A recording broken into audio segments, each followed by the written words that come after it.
Assalamualaikum warahmatullahi wabarakatuh.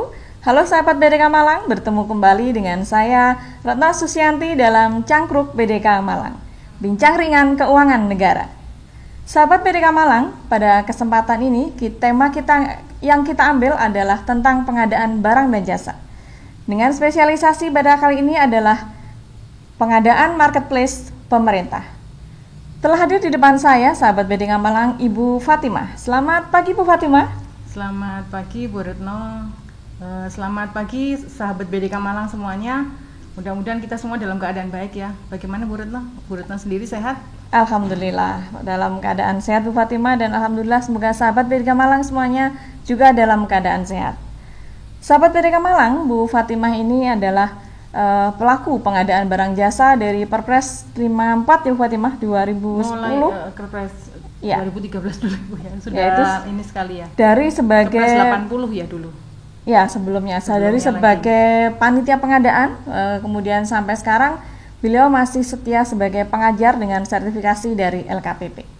Nah, baik Bu Fatimah, pada akhir-akhir ini dari KPPN kita, dari pemerintah khususnya Kementerian Keuangan ya, dari KPPN mendorong teman-teman Satker Kementerian Keuangan untuk mulai dan segera melakukan belanja mandiri melalui marketplace.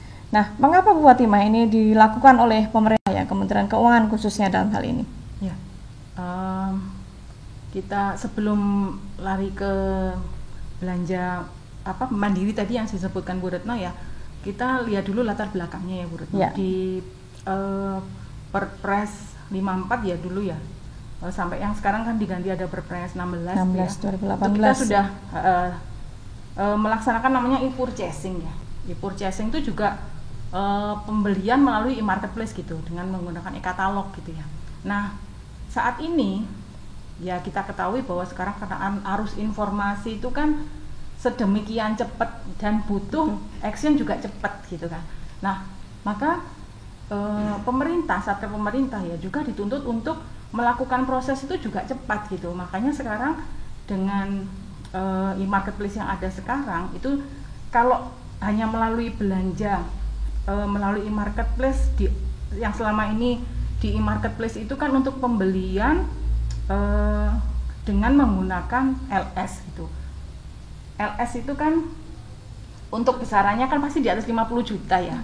Nah, bagaimana dengan nilai yang kecil-kecil ini, yang 50 juta ke bawah ini, yang menggunakan UP atau uang persediaan. Nah, ada terobosan baru nih.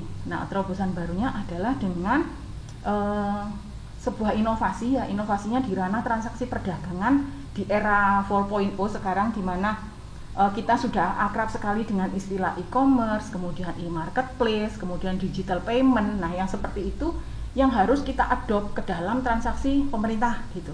Nah, karena tadi latar belakangnya karena kita harus cepat. Nah, selama ini belanja menggunakan UP itu terkendala dengan ketika si bendahara pengeluaran ini mau melakukan revolving ya. Revolvingnya itu kan bisa dilakukan ketika uang yang dipegang oleh bendahara itu sudah digunakan sebesar 50% gitu. Sudah dipertanggungjawabkan juga ya, sudah dipertanggungjawabkan 50%, udah kepakai 50% baru revolving ya, biar cepet gitu. Nah, ini terkendala dengan mereka yang belanja itu biasanya lama ketika minta ganti. Jadi ketika menyetorkan kwitansinya gitu atau nota pembeliannya gitu. Nah, hal-hal seperti ini akan jadi menghambat. Terbukti di tahun 2018 itu ada, menurut data laporan keuangan pemerintah pusat ya, ada saldo kas di bendahara pengeluaran yang berupa sisa UP. Sisa UP berarti kan tidak digunakan di tahun berjalan ya. Karena tidak digunakan maka harus disetor kembali ke kas negara. Itu sebesar 285 miliar gitu.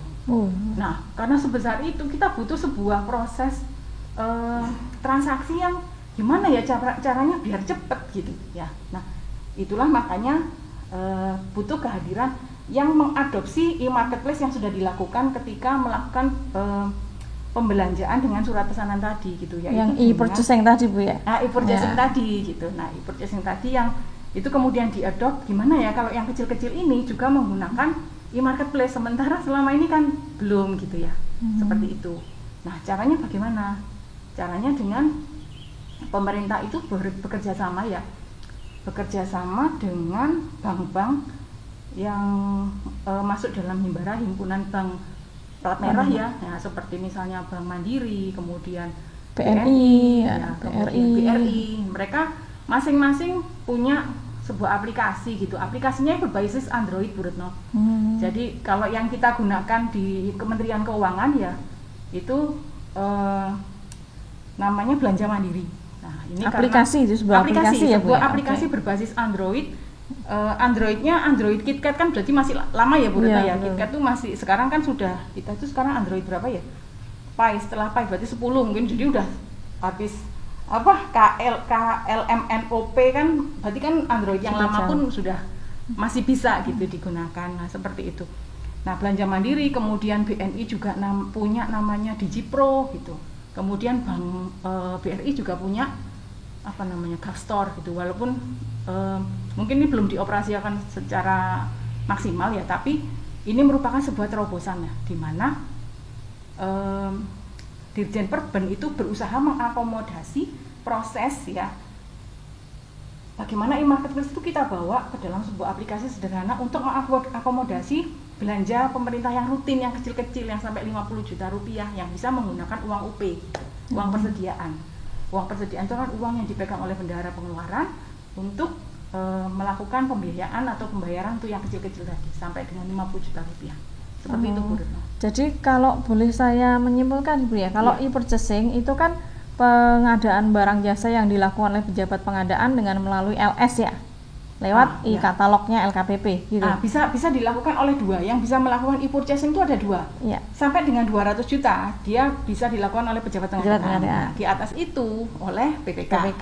Oke, nah kemudian terobosan baru yang dijelaskan Bu Fatimah tadi adalah mengadop dari marketplace yang ada di luar ya sebetulnya, yang sudah dikenal masyarakat gitu ya. Masyarakat itu kan pasti akrab ya dengan Tokopedia, dengan Blibli, Lazada, Shopee gitu. Itu yang anak-anak kita Bu rajin kayak tadi kemarin malam 11.11. Nah, itu yang itu melihat itu ya. Nah, kemudian begini buat kalau yang marketplace ini tadi adalah bagaimana pemerintah ini, misalnya Kementerian Keuangan tadi, beberapa bank ini tadi masing-masing punya penghimpun market sendiri gitu. Kemudian kita didorong belanja di situ, satker-satker kementerian lembaga itu dengan menggunakan UP begitu ya? Iya. Ya. Oh baik, jadi sudah jelas ya apa bedanya dengan e-purchasing dengan marketplace ini tadi ya? Jadi lebih ke tadi batasan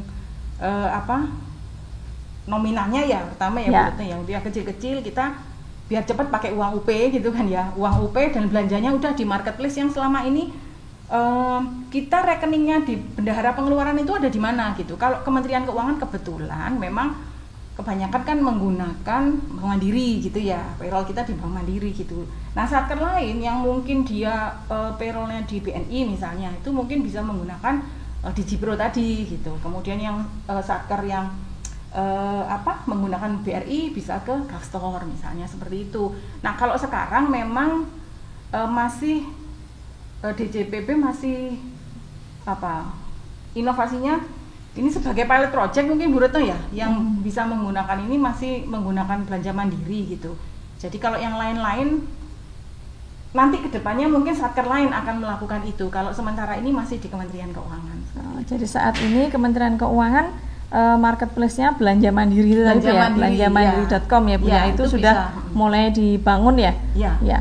Jadi prosesnya nanti tinggal ya seperti kita mau belanja harus menginstal kan ya. Kalau kita mau belanja pakai Lazada berarti kan kita harus menginstal di HP kita. Nah, aplikasi belanja mandiri juga sama. Kita harus menginstal di HP kita gitu.